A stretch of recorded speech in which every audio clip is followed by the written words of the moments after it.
genius is the talent or natural gift which gives the rule to art. Since talent is the innate productive faculty of the artist, belongs itself to nature, we may express the matter thus.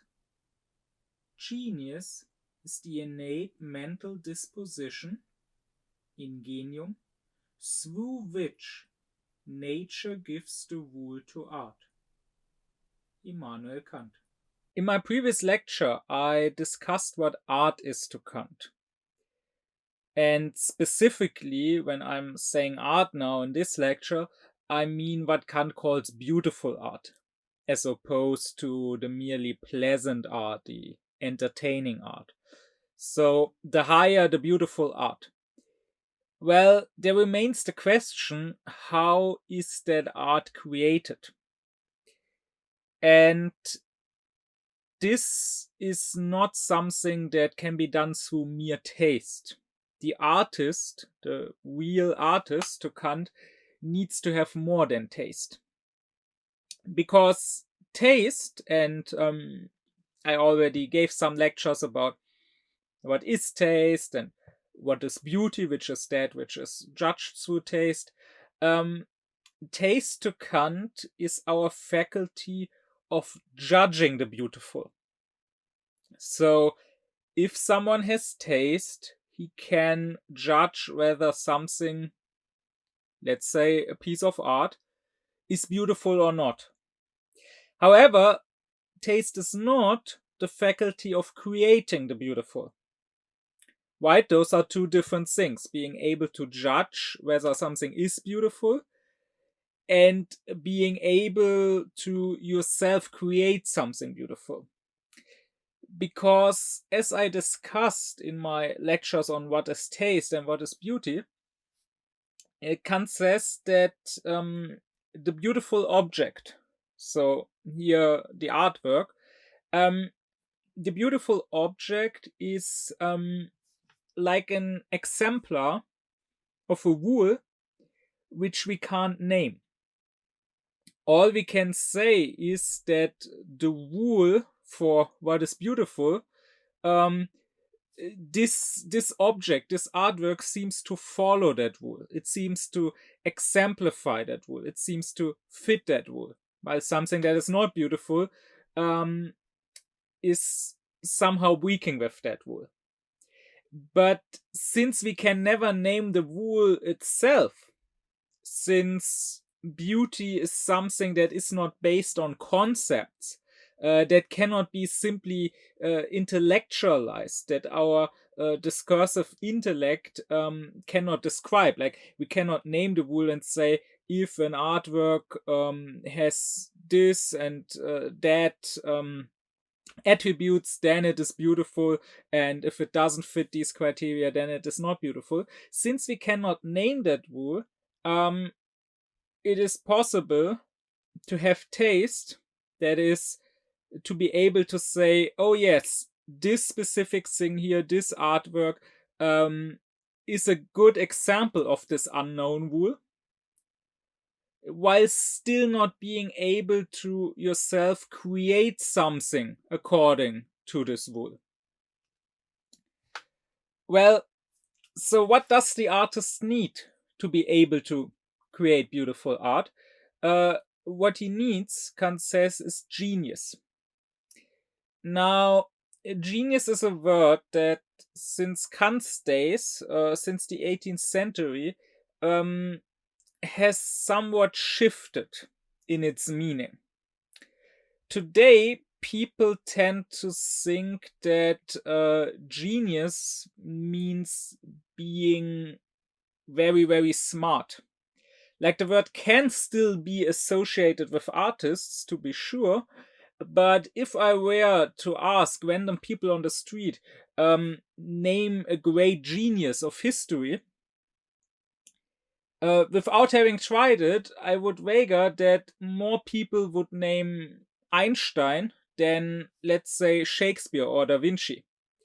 or maybe they would name Da Vinci, but then not so much for his Mona Lisa or for his Last Supper, and more for the devices like the tank and the flying things and so on that he invented. Um, because nowadays, people tend to think that a genius is someone who is very smart, who understands lots of things, and maybe he was able to come up with new inventions. Like we will talk about a genius or an ingenious invention. But that is not so much what the word was mainly associated with and how it was used in 18th century. Back then, um, when you said genius, people were mostly thinking of the artist. In fact, around the middle of that century, so around the same time Kant started teaching and started his own literary career, there was the literary period in Germany, which is nowadays called Sturm und Drang, which you could translate as storm and stress or storm and drive. But sometimes that period is also called the Genie-Periode, so the period of genius. That was a period in German literature of mainly a new generation of young poets who were opposed to many of the norms of their time, to many of the strict literary and artistic norms, and who against the establishment of a very narrowly understood Aufklärung, of an Aufklärung that was more of an Ausklärung, really. Against that establishment of a very narrowly understood Aufklärung, they sort of rebelled, emphasizing the importance of feeling, of personal feeling, of sensation. The period is, it did sort of go out of the sensitivity movement in literature around the middle of that century. It is sort of a radicalization of that sensitivity movement. And well, those young poets of the Sturm und Drang, they like to consider themselves geniuses. And in their minds, because they were geniuses and their works of arts, like their poetry, were works of genius, they had sort of the right to rebel. They didn't have to be restricted by the strict corset of conventions and of rules on how to do poetry, because the genius could break those chains and be free and produce his own, well, genius works. Kant, who actually was a teacher to two important figures of that period, the poets and writers Herder and Lenz. Kant was critical of that Sturm und Drang literature. He kept his distance to that movement.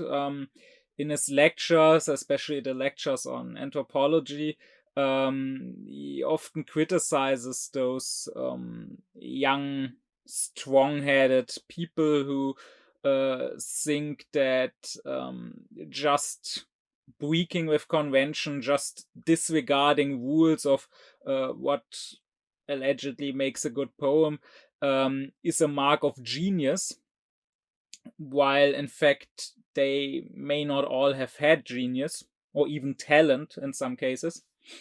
But while Kant is critical of the misuse of the word genius in his time and of every young second-rate poet wanting to be a genius, wanting to be considered a genius, he is still not just throwing the word away. He does believe that there is a place for that word, that genius is something that exists and that is important in the production of art. And so he deals with what genius is. It's not his main question in the critique of the power of judgment or in any of his works. It's more of a side thing. But still, I want to talk about it, and still, I think some of the things he has to say about it are quite important and quite interesting. Kant translates the word genius with Originalgeist into German, which means original spirit, because he says that is what genius is. It is about originality. So the opposite to him of genius is what he calls Nachahmungsgeist, the spirit of imitation. And I might note here that Kant says that the Germans, they have this spirit of imitation. They are a nation, according to him, which is very inclined to look at other nations and try to imitate them. In his day, especially the French nation, trying to imitate their literature, their style, but even their society, their social conventions. I would say to that this is still a thing. Maybe the only thing that changed is that nowadays we don't so much try to imitate the French and more so the Americans. But still, there is not much in Germany that is very original. There is a reason why you maybe don't see many great current German movies or read great common German books or play great common German video games. While other nations besides the USA, so other European nations like the French or like the Polish nation, still have much more, well, cultural individuality and originality, creating, well, more original works of art. German culture, well, nowadays it is mostly used as a slogan in politics sometimes. German culture as a word is used for racist purposes. When you want to exclude others, then you say they don't fit with German culture, these immigrants. But apart from this usage as a slogan to exclude others, German culture doesn't play much role in everyday life or discourse, and I don't really know who could tell me what German culture nowadays is. And especially in politics, you can see that people, and that goes for both the left and the right, they are mostly just imitating the Americans. They seem to have no other quest than trying to import American slogans, American values, American identity politics, American culture war into Germany, instead of trying to create original values and original issues of their own. But anyways, so the genius is the opposite of the spirit of imitation. Genius is the spirit of originality. And if you think about it, I think you can agree that we wouldn't be inclined to call someone a genius who has no originality. Kant says that someone can still have sort of talent for art and create nice, pretty, likable works of art without genius through imitating others.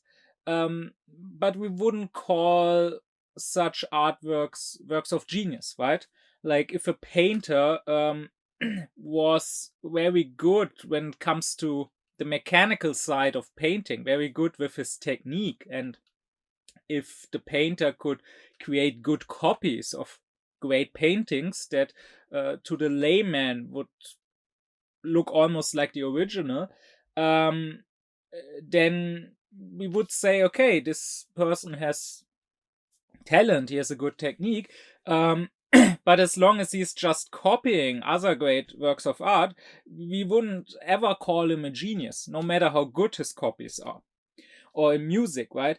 If someone could play the piano or the violin or whatever well, but could only play slavishly the works composed by others, we wouldn't really call him a genius. For us to call an artist a genius, he would need to display some originality. Even if he interprets the works of others, like especially in music that might happen, but still, we would say this musician, like this piano player or whatever, is genius in his interpretation only if he brings some originality to it. If we can say, oh, this is not just any playing of Mozart or Beethoven, but this is Mozart or Beethoven being played by this particular genius pianist. Kant says the genius in his production of art follows a rule which he himself doesn't know. He sort of unconsciously follows it. And that is exactly why genius is the opposite of imitation, because imitating something means following a rule, Kant says. You take that something which you imitate and you make it an exemplar of a rule, and this something, like this other work of art that you are imitating, now gives you a rule that you consciously follow. But rules, Kant says, are the death of genius. If anything, genius is not about slavishly following a rule and being very pedantic, but rather being the opposite of pedantic, being a bit negligent, Kant says, in following the rules, allowing even some errors or some breaches of the rules. When you restrict someone in his production of art through rules, you are killing off the genius he might have. And to this, I will say that this goes for aesthetical rules, of course. But that maybe is not so much a problem in our time as it was in Kant's time. In Kant's time, students at school would still learn aesthetical rules. They would still learn if you make a poem, it has to be exactly like this.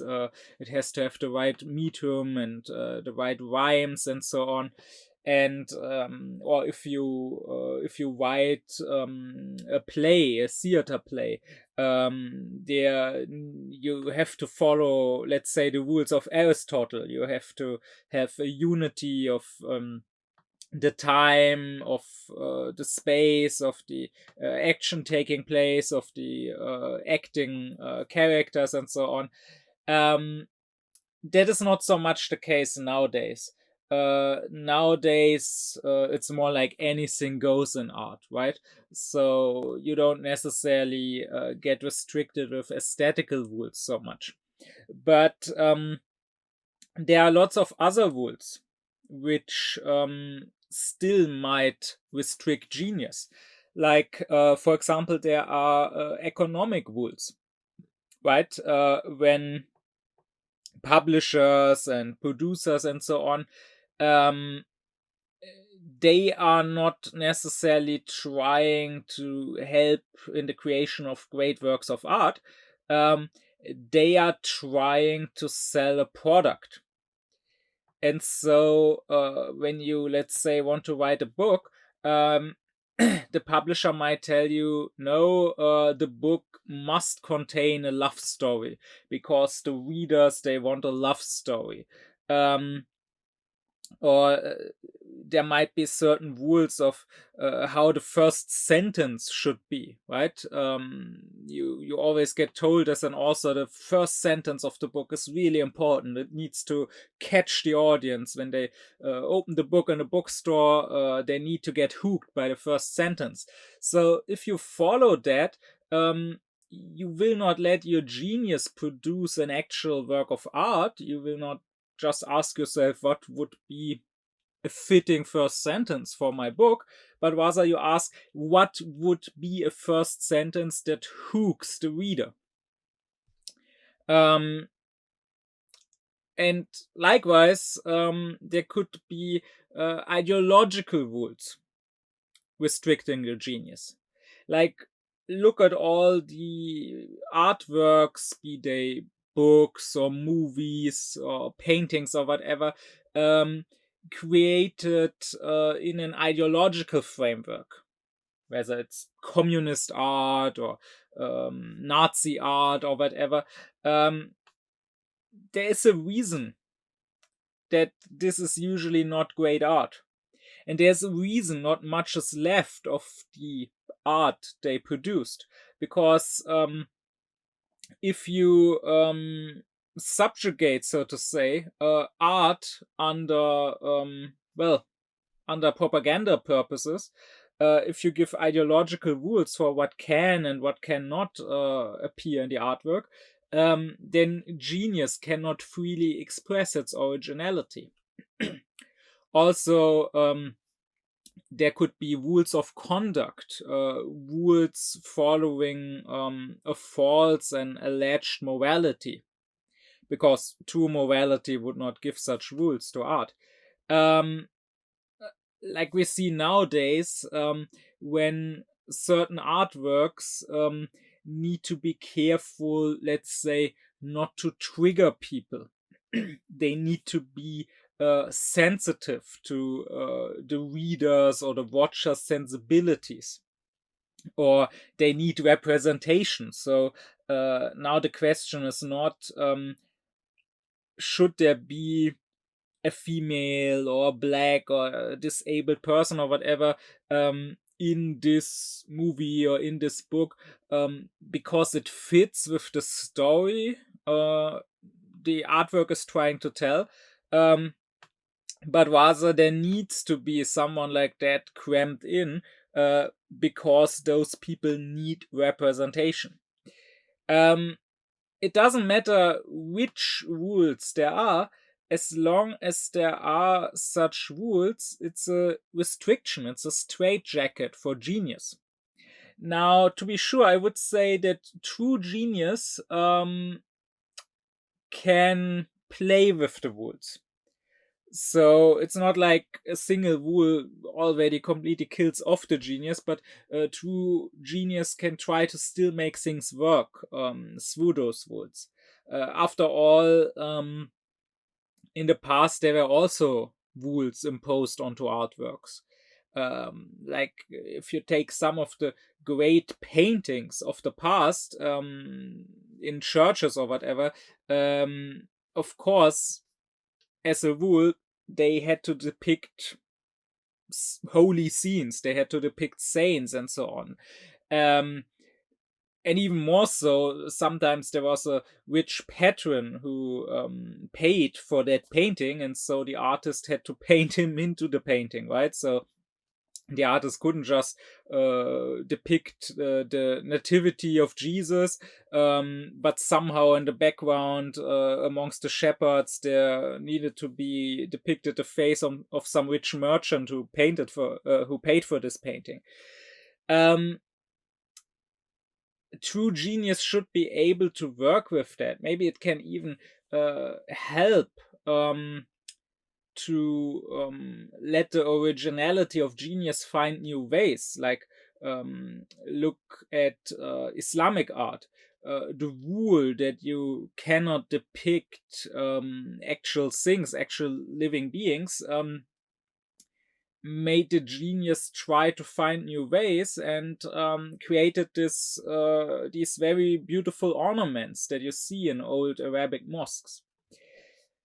But still, you can only restrict genius so much. As I explained in the last lecture on art, Kant says the beautiful art needs to be free art, liberal art in the actual sense of the word. So you cannot just restrict it through rules. Now, what Kant does here is something that is typical for him. Something he always does, and something that I already noted in other lectures on other topics. Kant makes distinctions, in this case, between the genius and the non-genius, according to principles, where others make distinctions more according to quantity, right? So he's not saying that the genius is just different in quantity, like the genius is just someone with talent, just with more talent than the average artist, as if genius was just especially great, outstanding talent. No, to Kant, genius is not just different in quantity, but completely different in quality from regular talent. It's not just a more of talent, it's something completely different. It's the spirit of originality. And for this reason, genius to Kant plays a role mainly in art. In science, he says, especially in mathematics, which doesn't really require genius. In science, you don't really need genius, because in science you are following rules. And this originality of the genius is precisely why to Kant genius is mainly about producing beautiful art. In the last lecture, in the lecture on art, I said that Kant also has the concept of mechanical art. So technique, creating something according to certain rules that you know. And this mechanical art clearly doesn't require genius, precisely for that reason, because you are just following rules, right?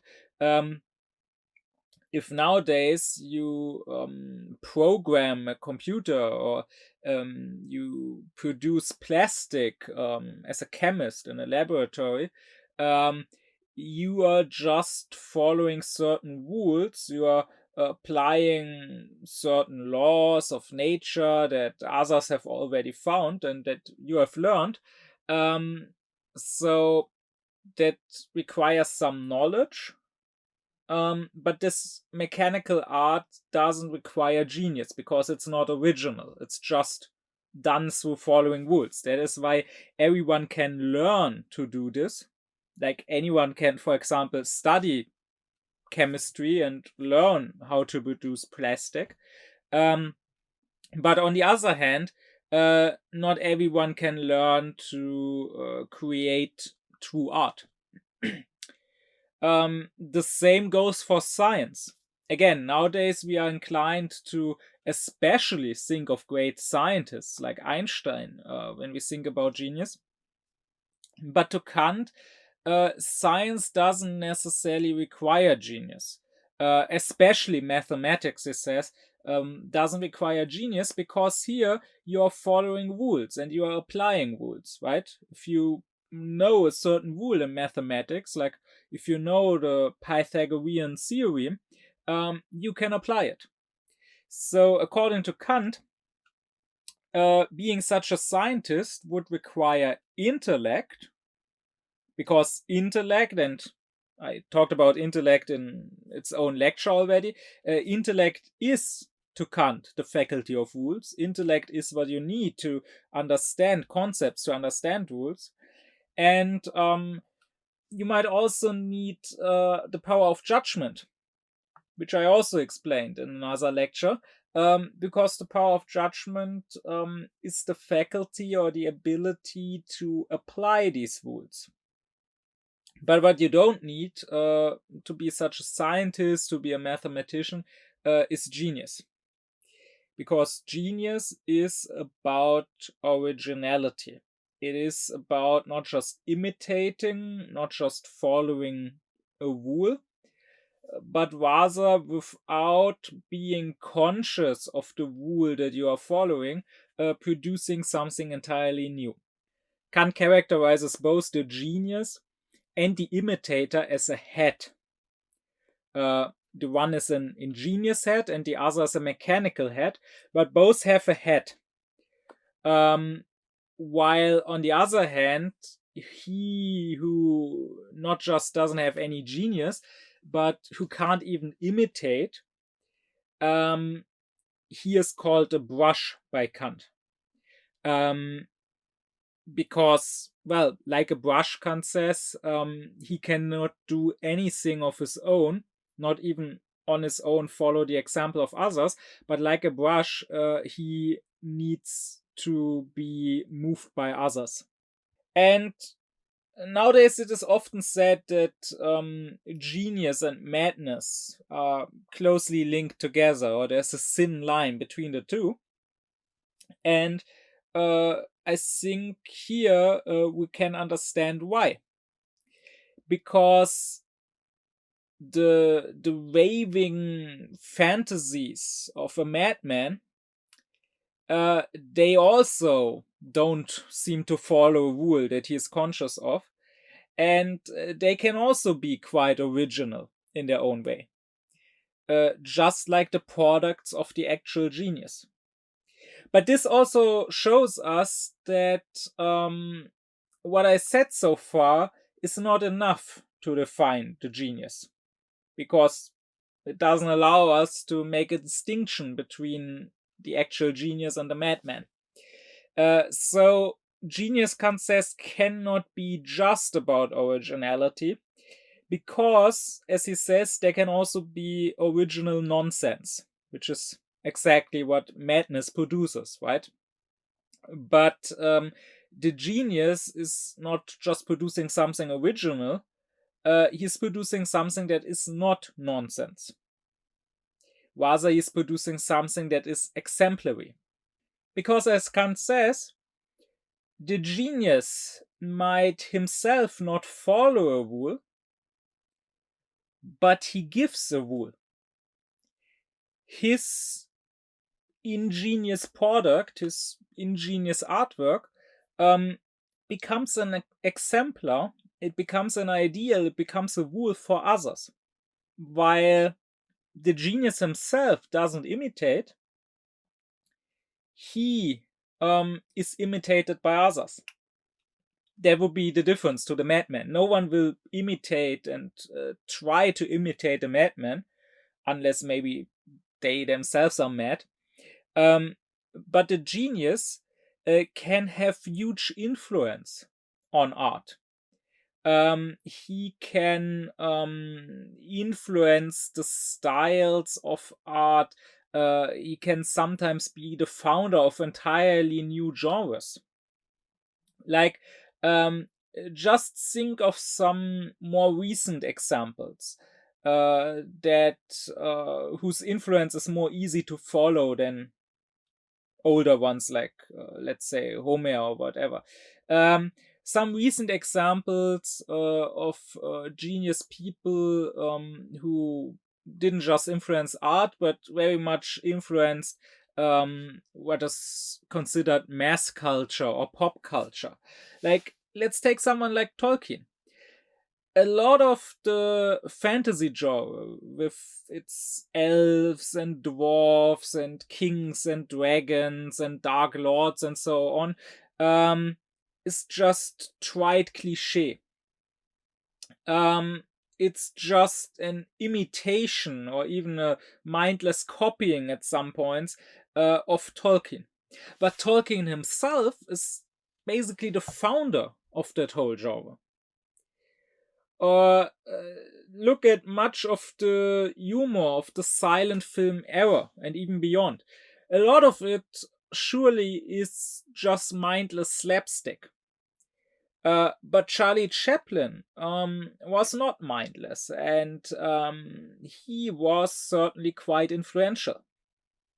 Or if you take music, um, a lot of the music that you nowadays have in great blockbuster movies, a lot of this bombastic, epic film music, um, it's quite boring and repetitive and doesn't really leave much impact at this point.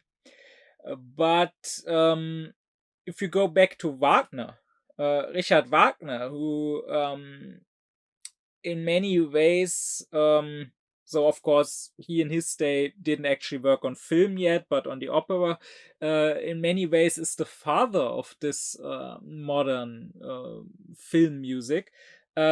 He certainly had genius.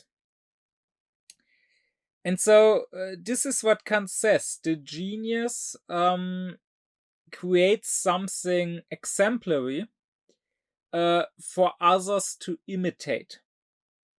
And that is fine, because don't misunderstand, Kant is not entirely against imitation. He says that if you imitate a great work of art, and if you do it well, you can still create something that looks nice, that may be beautiful or pretty, that may be liked by people. Sure, you will not create a work of genius, you will not create something truly new and original by merely imitating. So this will be sort of second class art, but it can still be very decent art.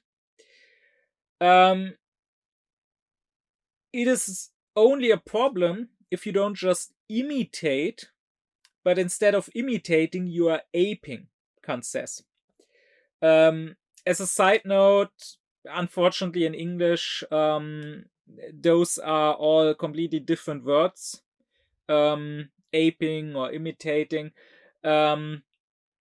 In German, the words that Kant uses actually have some resemblance to one another. So for imitating, he says nachahmen, and for aping, he says nachäffen.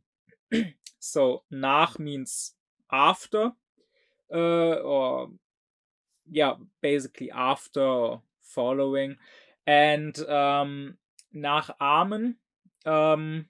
Amen actually comes from an old word for measuring. So nachahmen, for imitating, means you take your measure. You take this thing as an exemplar and you measure it and you follow this measure, right? And nachäffen, on the other hand, comes from Affe, which means monkey or ape. There's no distinction in German. So that is a bad sort of imitating. Kant says that when you are aping, so nachäffen, you are not just imitating what is great in a work of art, but even what is not great. Because the genius in his great originality, he may break with certain rules. He may break with certain rules of taste. And to the genius, Kant says, this may be allowed at times, because sometimes the ingenious idea which he tries to express through his artwork cannot be expressed within the confines of regular taste. Sometimes this idea calls for some overstepping of the boundaries. But in itself, it is still an error. It is still a tastelessness in this artwork, and it is only justified by this great idea that it is expressing. But now, the one who is just aping, when he copies the thing mindlessly, even copying the errors, even copying the break of the rules, he will create something that is not good art, but that is just cliche. Like, let's go back to the example I gave before about the fantasy genre, right? If I imitate Tolkien to the point it becomes aping, then I create a completely boring fantasy world where some dark lord commands some evil hordes that are just evil for the sake of being evil. Um, like in Tolkien, it's a more complicated story about the evilness of the orcs, right? Sure, we can maybe criticize it even in Tolkien. It is maybe a breach of the rules, but he at least wrestled with that, and it isn't entirely sure if the orcs really are all necessarily evil. But in another work of art, you shouldn't imitate that. If you want to have orcs, you should give them their own character, their own culture, their own motivations. But no, many fantasy works will just give us evil dark lords, evil orcs, cultured snobby elves, drunk dwarfs with big axes and Scottish accents, and it's just cliche. And this is what Kant means by aping. The one who is imitating the genius tries to imitate the spirit, but maybe putting it into another form. The one who apes is imitating not the spirit, but the exact letter. And that never gives a good result. But if you're not aping, but rather imitating, there's a place for that. In fact, Kant does say that it is good that geniuses and their great artworks, that they are imitated.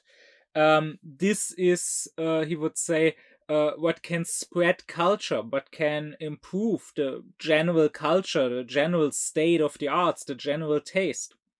And also, the imitation can even improve onto the original, because as genius, as original as it may be, precisely because it breaks with rules of taste, it can sometimes be, let's say, a little rough around the edges. Through imitation, there can happen a sort of evolution, a sort of development, a sort of refining. This is not just true for art, Kant would say. When there is an ingenious invention, it is good that it is imitated, that it is studied, that it is taken as an exemplar from which rules are derived, and through the time, those imitators will improve upon and will develop the original invention. So all progress, Kant says, happens only through imitation. Genius alone, producing something new and original, is not enough. So that also means what I said earlier, that Kant says the Germans have very much have the spirit of imitation. That shouldn't be understood as just criticism of the Germans by Kant. It can also be a strength, he says, because he likes to characterize the literature, the work, and this goes not just for art but also for science, for philosophy, of the different nations by basically saying, well, the French, they are very refined in their form, in their literary style. They care very much about the beautiful form, but the content leaves wanting. The content is often quite shallow. And on the other hand, he says the English, they often have ingenious new things they come up with, ingenious ideas, but often they don't really further work with them. They don't go deeper into them and try to develop and complete them.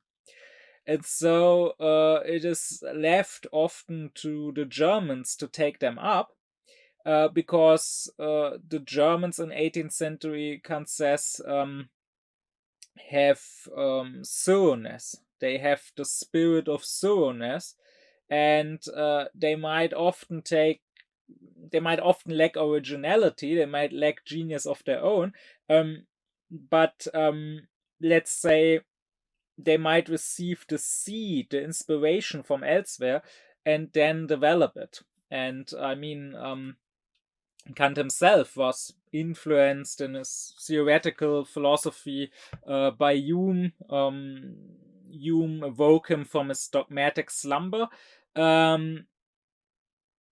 But Hume's discovery that causality is something that we do very much believe in, but we don't take from experience, is something that Hume himself didn't do anything with. It didn't lead Hume to go deeper and to develop thorough criticism of reason.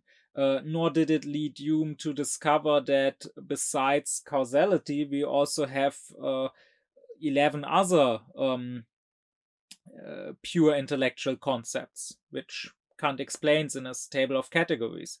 So Kant was more thorough.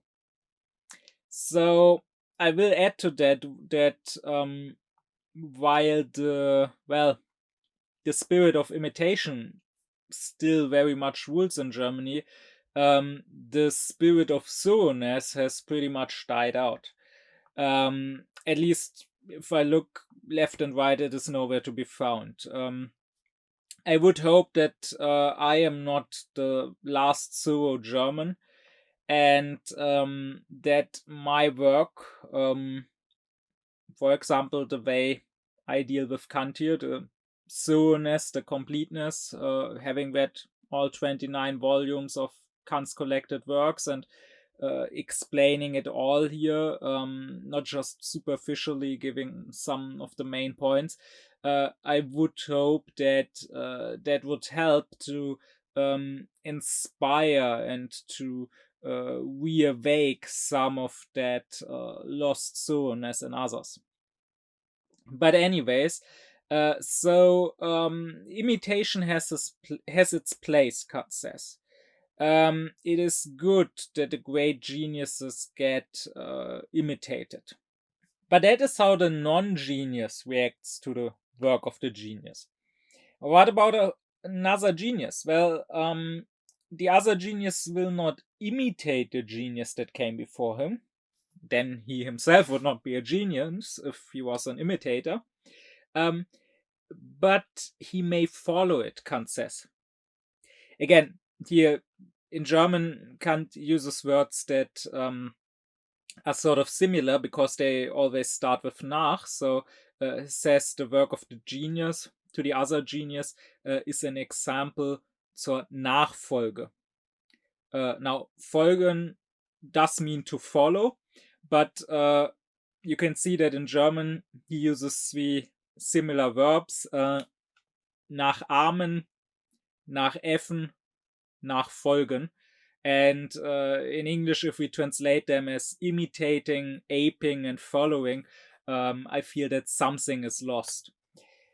But anyways, so the genius will not imitate, and of course he will not ape, so he will not copy, whether in a good or in a bad way, the work of the other genius, but he may follow, so to say, in his footsteps. He may venture into the same direction that the previous genius points him. So the work of the genius to another genius serves as a sort of inspiration.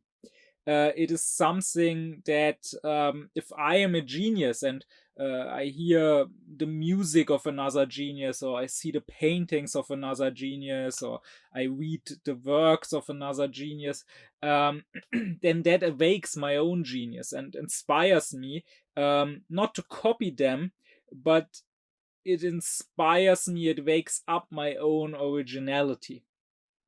Kant says this is needed. The genius, while an original, cannot just sit on a lone island without any inspiration and produce genius art, but rather this originality does need to be inspired. So the genius should be surrounded, should be influenced by great works of art. This is also something that cannot be replaced by just describing the artworks, Kant says. Um, you really have to experience them for yourself. You cannot just describe a beautiful statue to someone or describe a beautiful music to someone and expect that to wake up their own genius as a sculptor or as a composer. No, they have to see or they have to hear for themselves. Because since beauty is something subjective, Kant says. I talked about this in the lectures on what is taste and what is beauty, how it is subjective yet universal. Since beauty is not based on concepts, we can never really describe the beauty of a thing. When we try, to give a description of the beauty of a thing, we always end up, Kant says, describing the effect it has on us, describing what it does to us. But that description won't be enough to create that same effect in the one listening to the description. He needs to see it or to hear it or whatever for himself. This, I would say, is precisely what humanistic education was striving for, right? This thought that you have to surround someone by works of genius, by exemplary works, by the great classics. An education should be an education in and through the classics, so that it inspires your own originality, your own spirit for art. That was the ideal of the humanistic education. The ideal was to not teach the classics just to be an educated Philistine, to just put them on a pedestal, where they can't have an effect, where they can't inspire, but rather the ideal was to let people grow up with the classics, in order to cultivate them, to create something similar. But of course, this ideal is more or less dead. There almost is no such thing nowadays as a humanistic education. Now the school is mainly meant to be useful, to prepare for life in the economic world, life in the market, to teach you whatever you need to get a job. There's hardly much teaching left in the old language. Like students hardly learn Latin or Greek nowadays.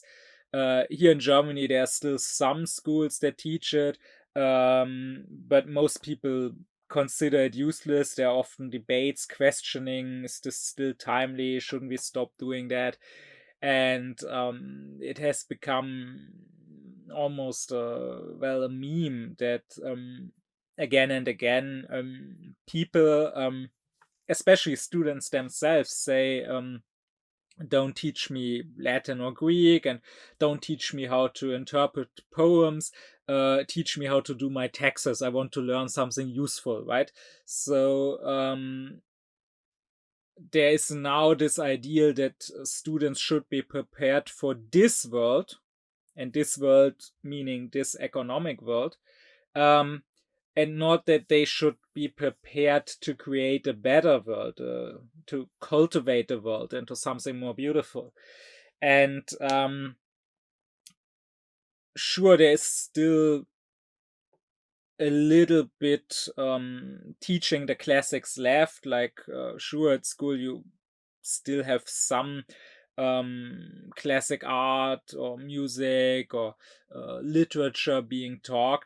Um, but it is more of a side thing. It happens in a very unsystematic manner, and the teachers themselves often cannot really tell you or tell their students why they are doing this. Like, okay, I am an English teacher, I have to teach some Shakespeare now, or I am a German teacher, I have to teach some Schiller, but I'm just doing this because it's my job.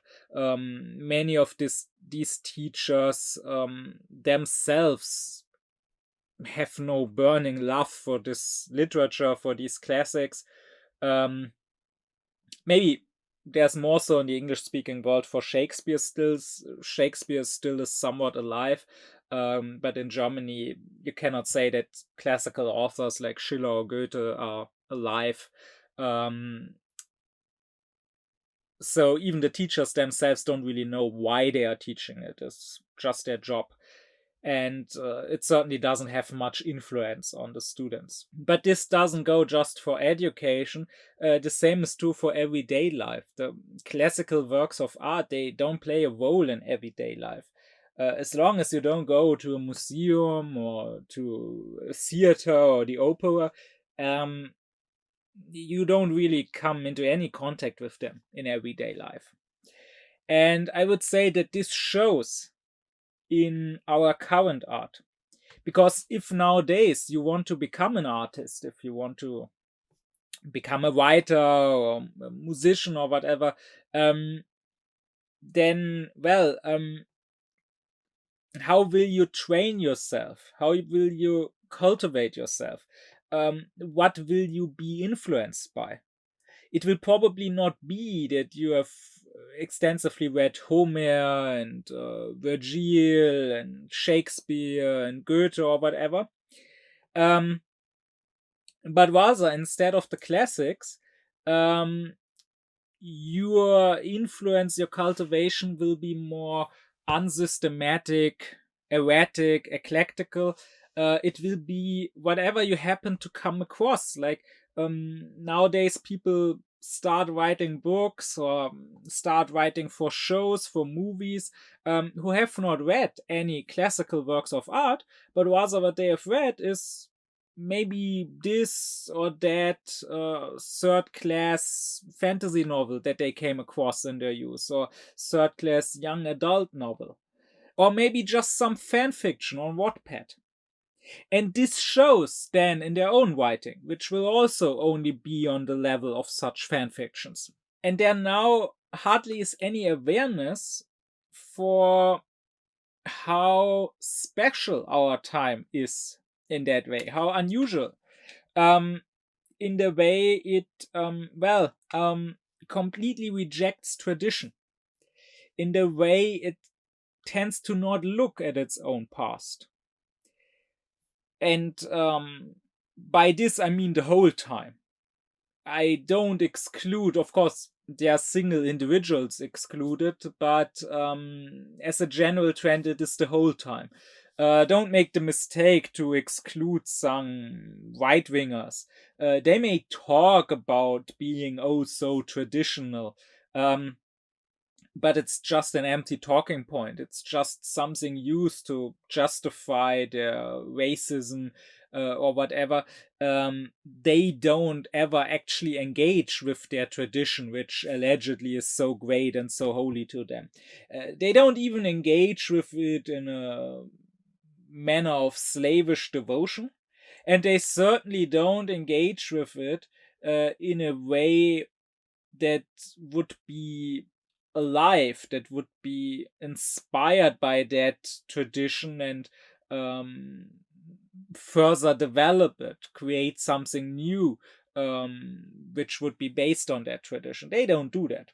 So if you look back at the Renaissance, the big, well, cultural explosion of that time happened precisely because people were looking back at the tradition. They were looking back at the ancient Greeks, who, to Kant, were a very original, a very ingenious nation.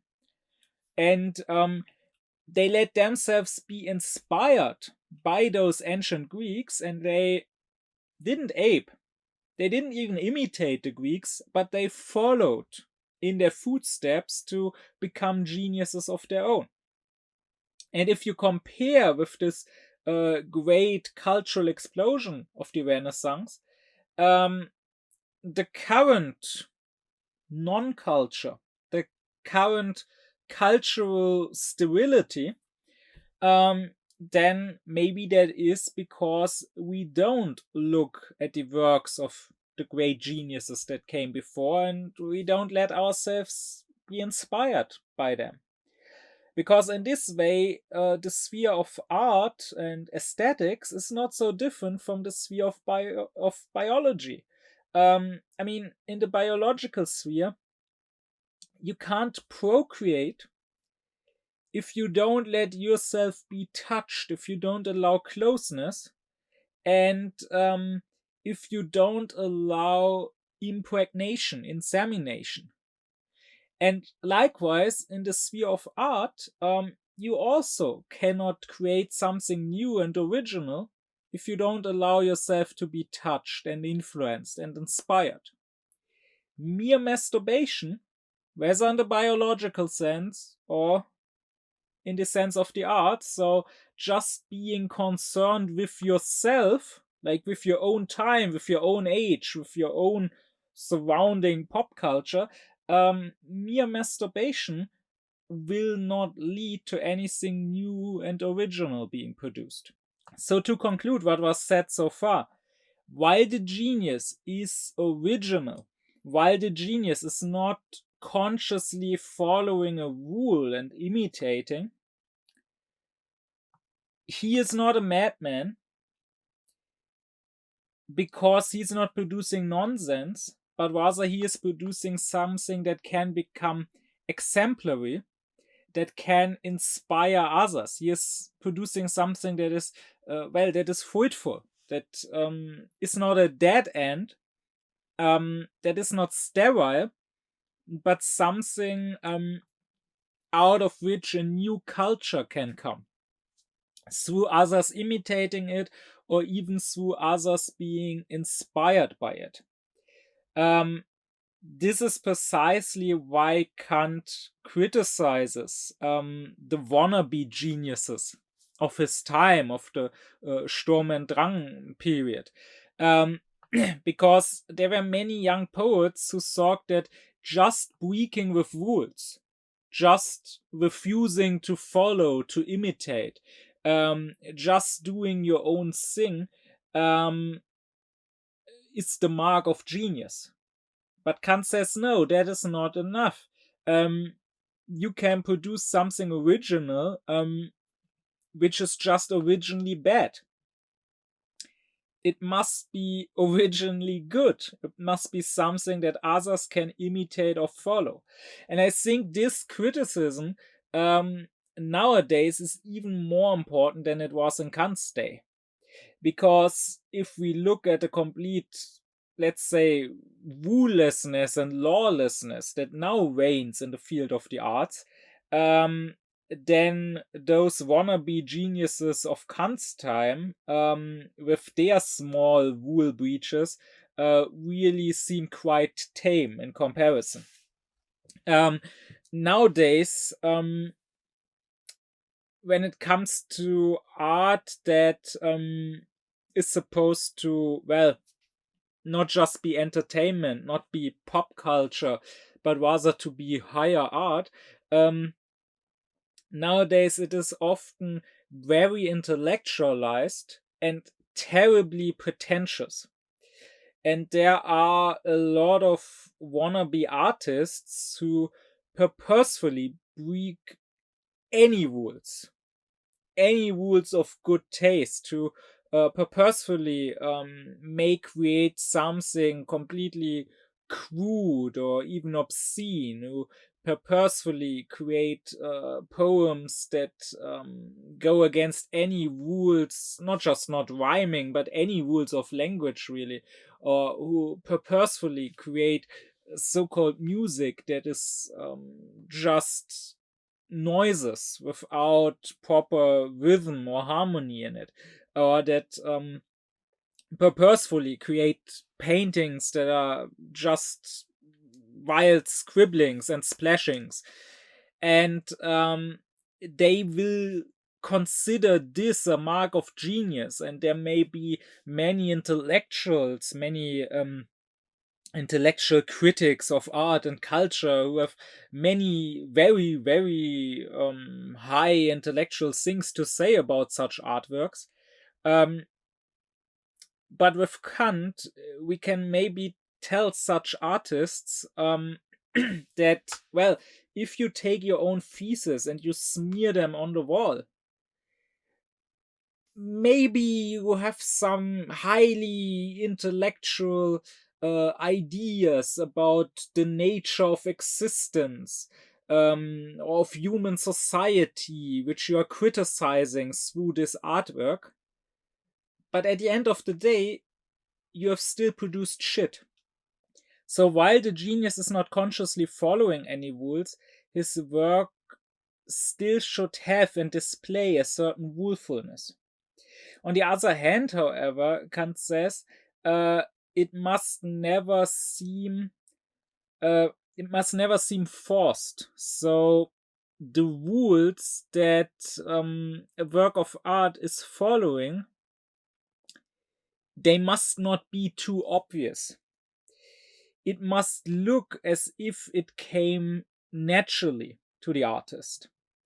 Here Kant makes the interesting remark. So to Kant, as I said previously, there are two kinds of beautiful things, right? The beauty of art and the beauty of nature.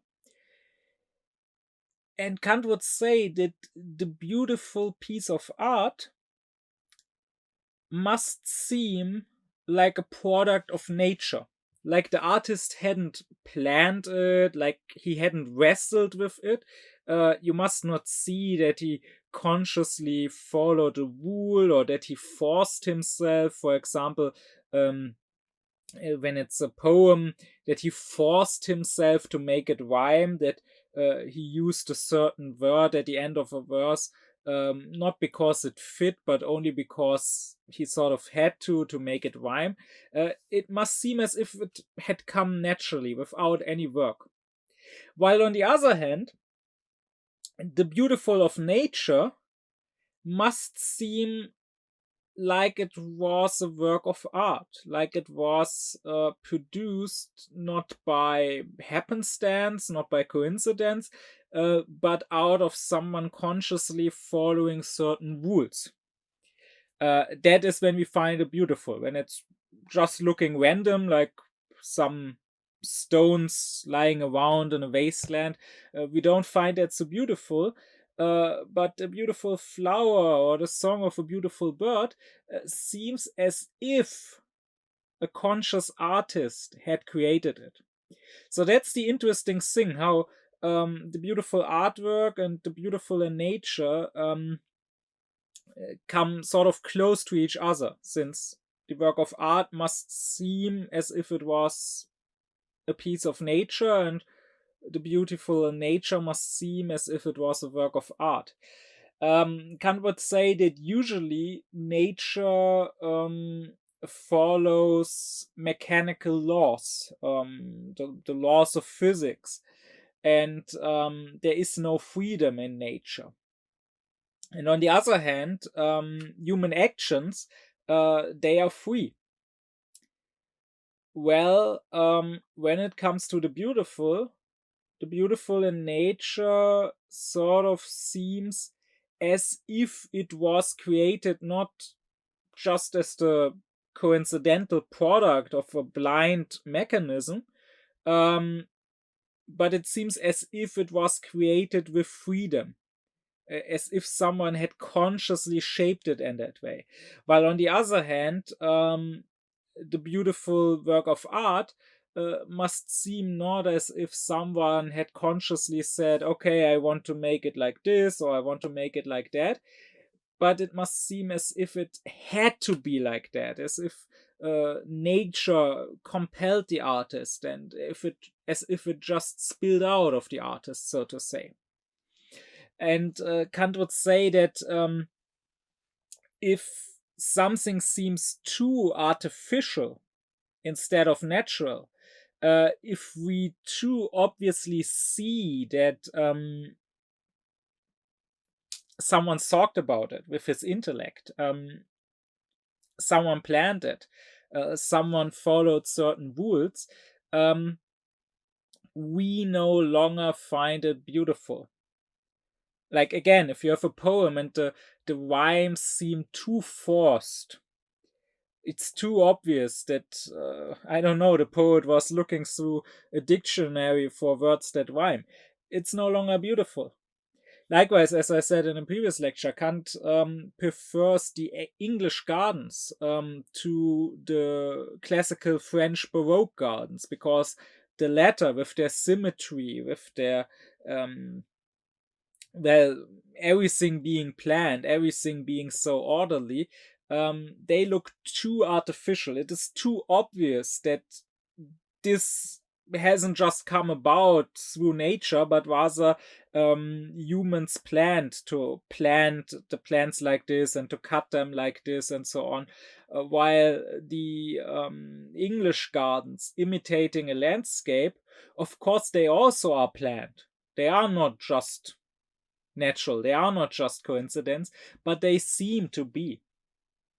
This is precisely why Kant would say it is never beautiful when you see that someone takes too much care of their looks, is wearing so much makeup and taking so much care of how their hair looks and what clothes they wear, because it's just too obvious that this is not natural, that this is not natural beauty. It is too artificial, and that is something that sort of instinctively repulses us. True beauty, Kant says, needs simplicity. And this is why the Greeks were so great to them, because they had this natural simplicity in their art. And only a rough, only a tasteless, only distorted taste, distorted by society, would prefer the obviously artificial to that which seems to have some natural simplicity.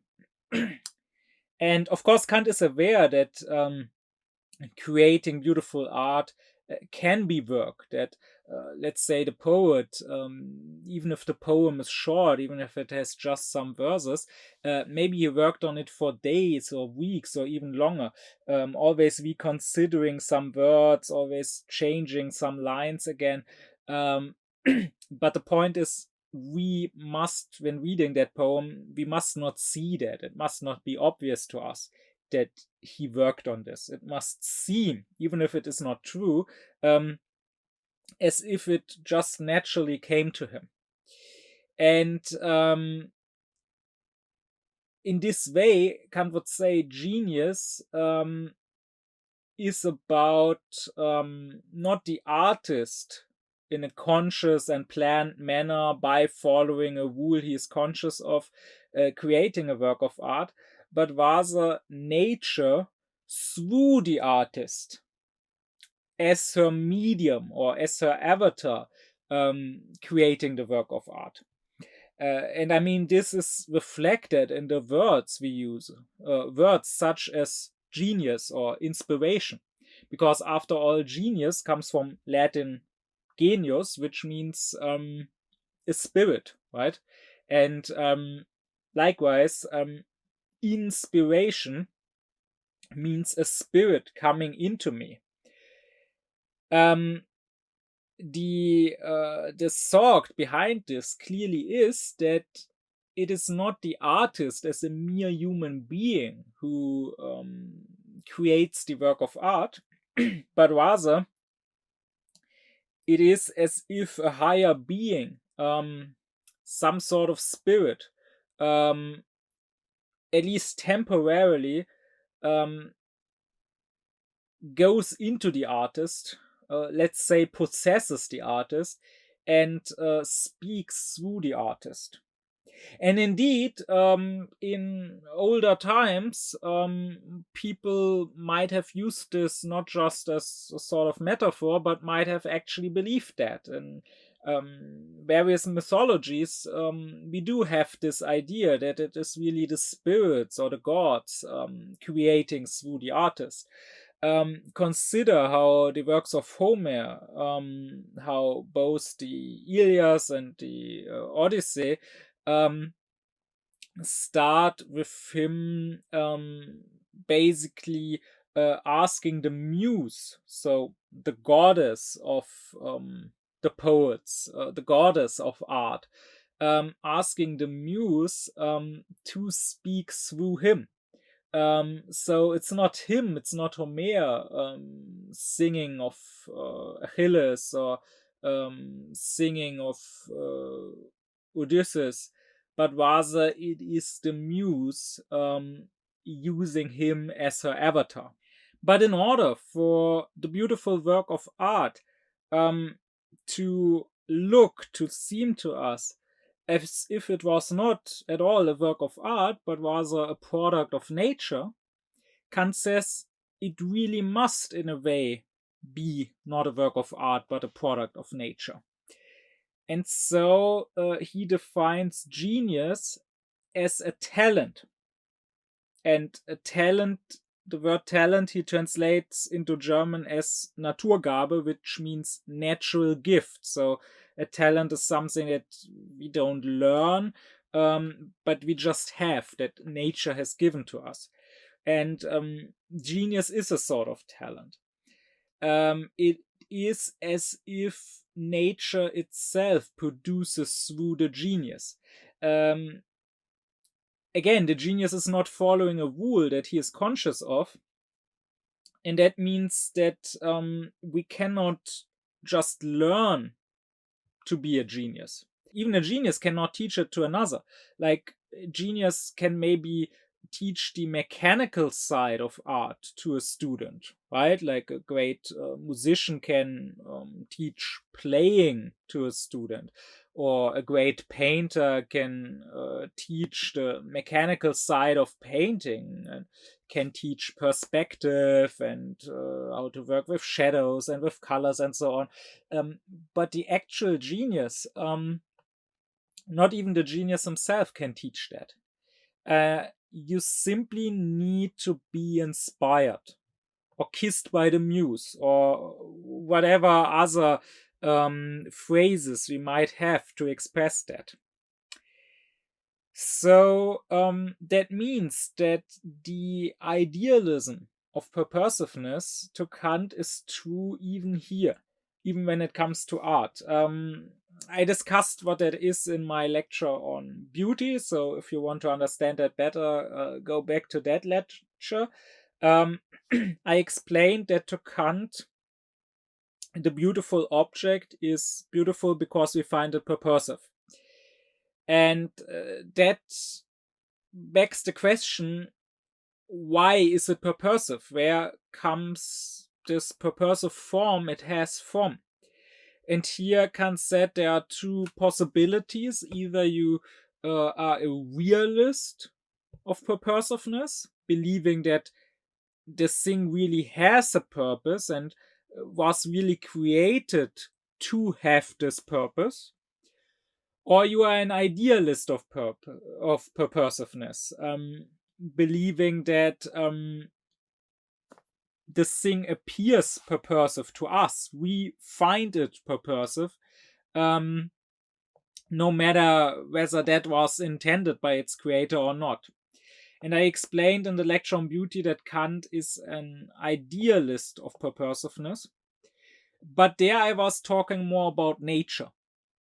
And when it comes to nature, realism of purposiveness would more or less require that you say, well, God created the beautiful things in nature with the explicit purpose of them having a beautiful form, while the idealism of purposiveness just says they happen to have a form which we find purposive for our faculty of cognition, and therefore which we like, which we find beautiful, whether that was intended or whether that is coincidence.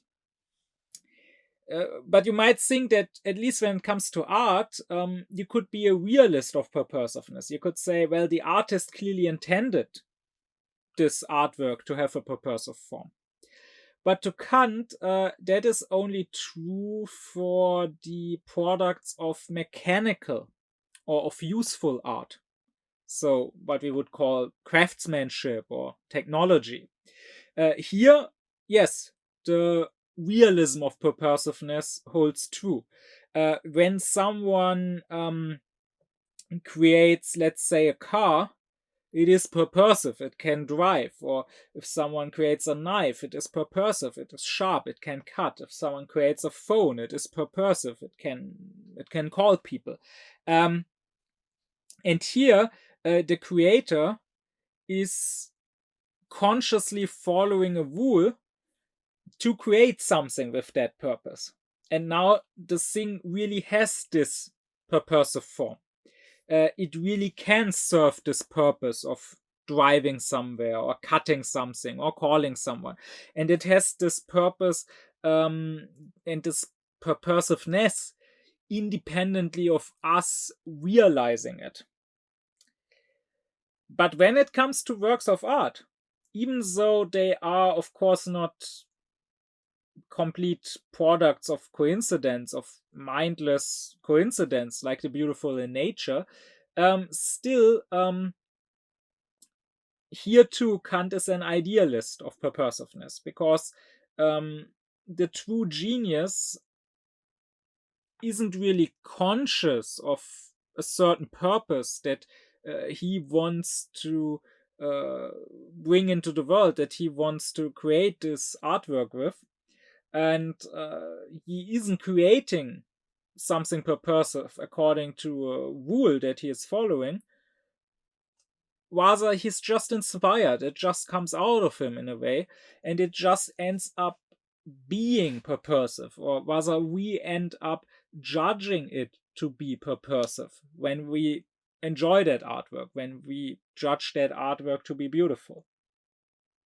So in that way, you could say that in a certain sense, the beautiful art, the work of the genius, is not simply a work of human freedom, but really is a work of nature working through the human being. With this, you should now also be able to understand why to Kant the word genius should be reserved more for the artist than for the scientist. Why Kant says it is an abuse of words to call every great talent a genius, and why Kant also often says that Michelangelo is a genius and Newton is not. That is because, again, the great artist himself doesn't know the rule that he seems to be following. What he produces seems ruleful.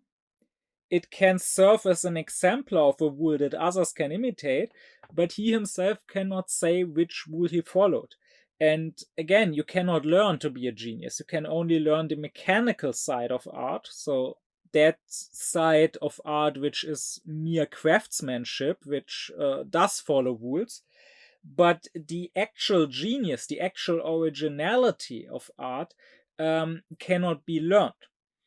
On the other hand, a scientist like Newton, or in newer times Einstein, he may come up with something new that no other person came up with before, but he is conscious of the rule. He comes up with a new rule, and now he can teach it to others. Maybe others didn't make the discoveries that Newton or Einstein made, but now that they are made, every student of physics can learn them in class, can learn Newtonian or Einsteinian physics, and can basically do what they did, can calculate with the same formulas. And that is why, to Kant, as great as they may have been as talents, as great as they may have been as scientists, they are not quite the same as a genius. Now, I will clarify here that Kant is not always consistent. While in the Critique of the Power of Judgment, he basically says that the word genius is reserved only for great artists, and a great scientist like Newton is not a genius. There are other places in his notes and his lectures where he does say that philosophy requires genius, and philosophy, I addressed that in my lecture on what is metaphysics. Philosophy to him means not just philosophy in a closer sense, means not just metaphysics, but includes natural science. So there are many instances where he says that mathematics can be learned. And learning, schooling, to Kant always means imitating. It means being schooled in certain rules being given to your intellect and then following those rules. So mathematics, he says, doesn't require genius because it can be learned. But philosophy, again, in the widest possible sense, so including natural science, you cannot learn philosophy, Kant likes to say. You can only learn to philosophize. Philosophy requires a certain genius. And there are absolutely instances where he does call Newton a genius, and where he does also call Leibniz a genius.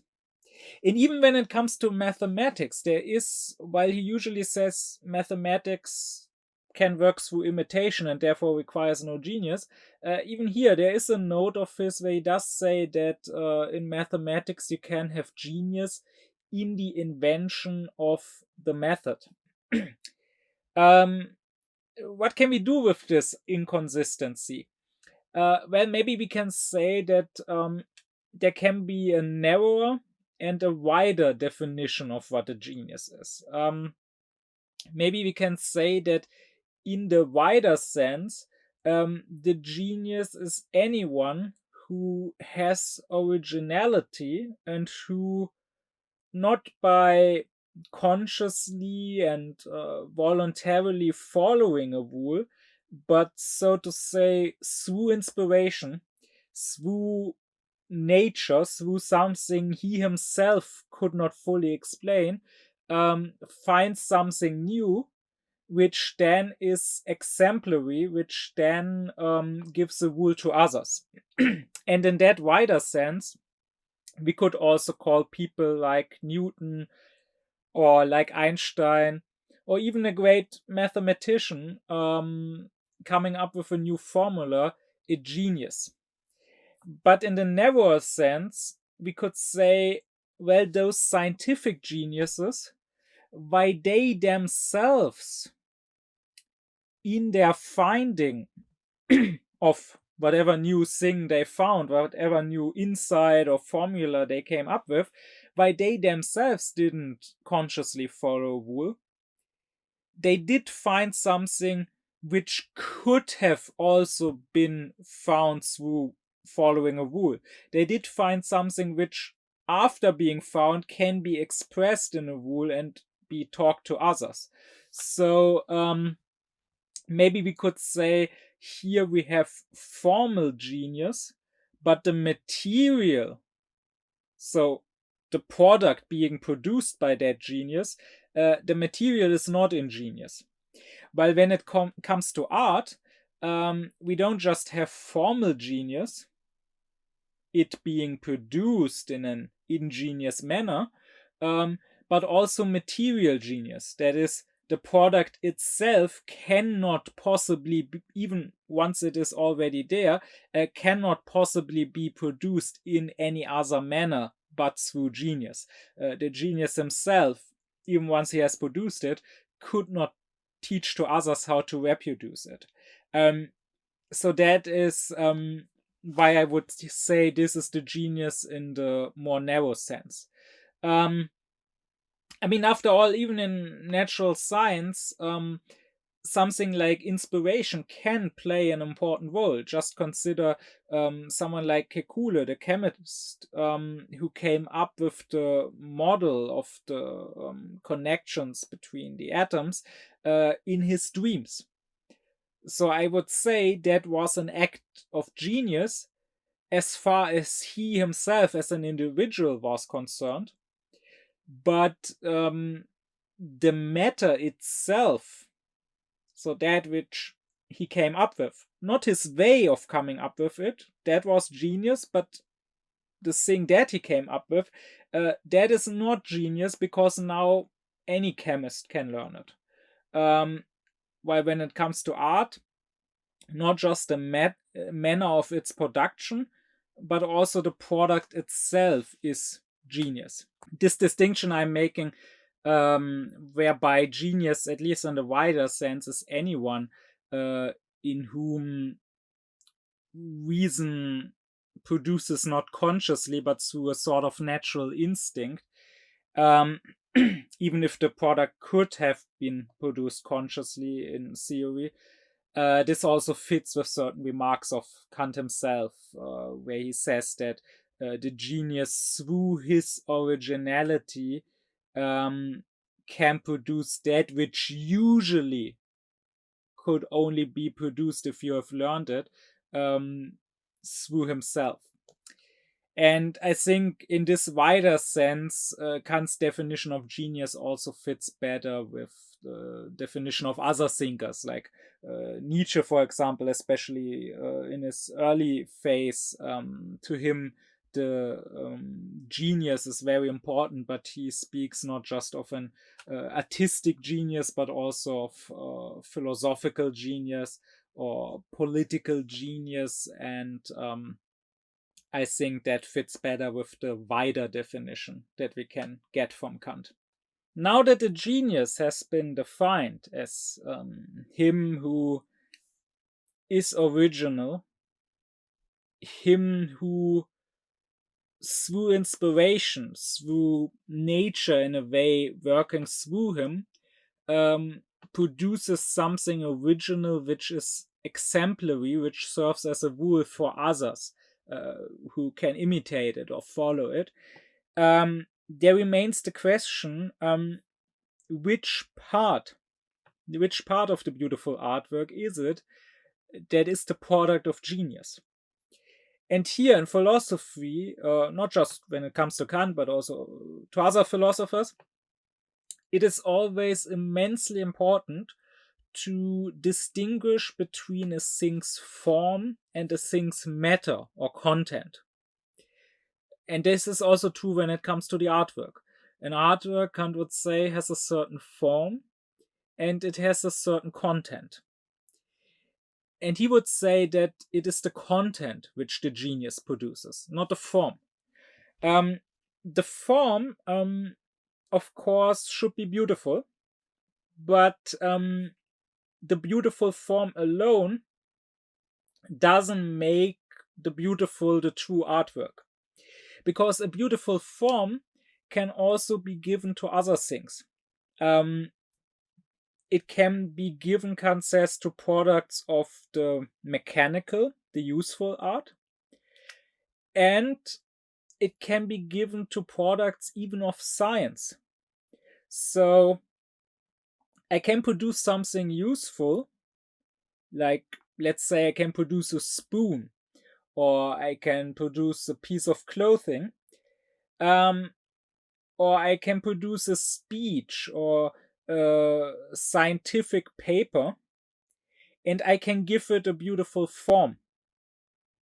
Maybe I shape the spoon in a beautiful form, maybe I give it some beautiful engravings, or maybe my speech or my paper, I give it a good literary style. Now, it will be better like that way because it has a beautiful form. But the form doesn't turn it into a true work of beautiful art, Kant says, because still it serves another purpose. And the form is not the beautiful form is not necessary to that purpose. It's just something on the side, which makes the thing nicer. But for the actual purpose, like for eating with the spoon or for using that clothing to, well, clothe myself, to shield myself from the weather, from the cold, or the good style of the scientific paper, still the paper's actual purpose is to serve as a scientific paper, to maybe explain and prove some theory or whatever. And the form isn't required for this thing to serve its actual purpose. And Kant would say that giving things a beautiful form doesn't require genius, it only requires taste. So, taste, after all, is the faculty of judging whether something is beautiful or not.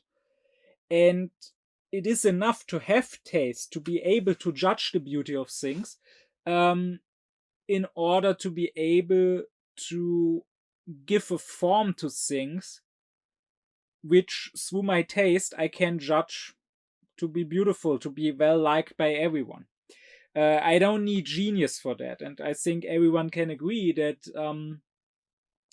we wouldn't call someone an artistic genius who produces works of mechanical art, who produces useful things like spoons or like a table, or even who produces science and is able to give it a beautiful form.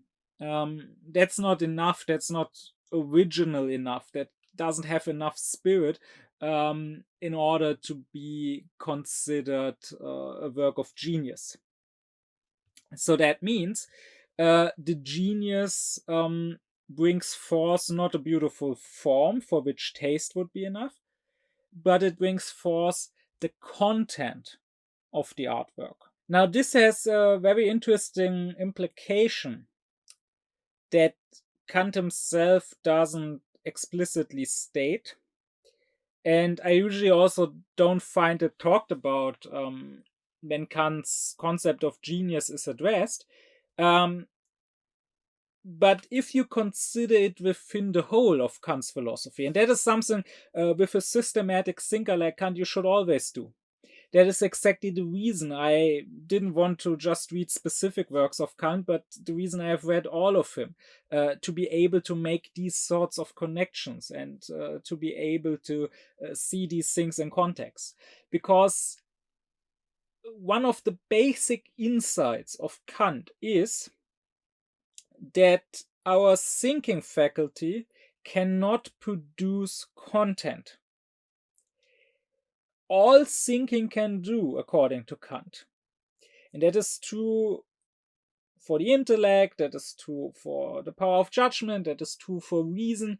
That is basically the result of all three of his critiques. All thinking can do is synthesize, unite things, so give things a form, make connections between things, but it cannot produce new things. All material, Kant says, comes to us through the senses. He says this in his theoretical philosophy, where material is sensations like red or salty or warm or whatever, and our thoughts, our concepts really just give them a form. And this is also true in his practical philosophy, which I will address soon, where the senses give us our material wants, like being hungry and wanting food, or being horny and wanting sex, or whatever. And all reason does is giving our actions a certain form, the moral form. So making us go after our material wants in a moral manner that doesn't infringe on others' rights. If we consider this, if we consider that to Kant, thinking only produces the form and all material comes through the senses,